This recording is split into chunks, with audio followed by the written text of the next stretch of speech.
For the latest Jurassic World 2 news updates, visit hybridnetworkyt.com.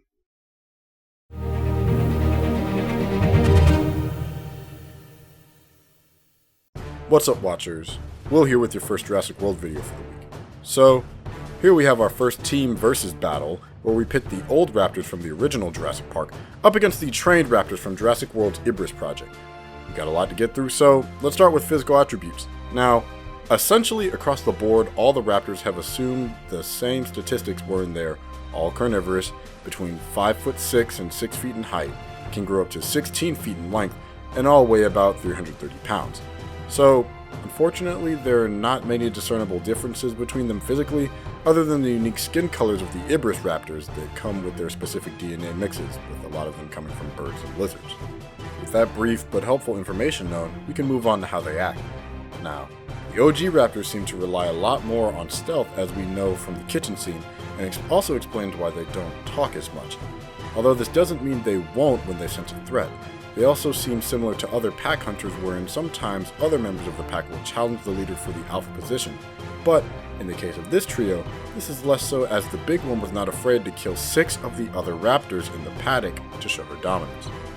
The Ibris raptors were different, as Delta, Echo, Charlie, and Blue each in a way had their own distinct personalities, but also would work as a team.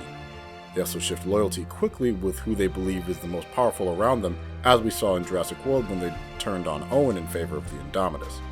These four are not only a lot more vocal, but also a lot more hostile to one another, as exhibited by Blue and Echo fighting for pack control, and Blue snapping at Charlie.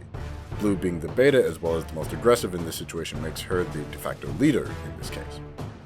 In regards to strengths and weaknesses, since they are all across the board physically similar, there's not much that would make one have a bit of a leg up over any of the others, other than their own individual intelligence, as even their genetic makeup only leads to cosmetic changes. Now that we have an idea what these two groups are like, who would win in a fight between the OG Jurassic Park raptors and the new school Jurassic World raptors? Taking into account their different but similar personalities and attributes, I may have to give it to the original raptors.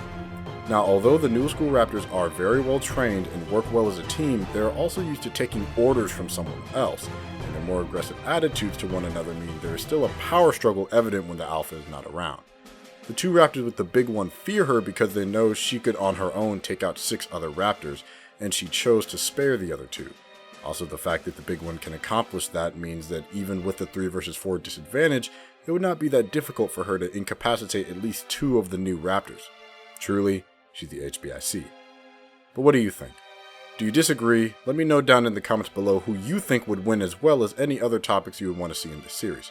Also, don't forget to like and subscribe to Hybrid Network. I'm Will, I'll see you next time.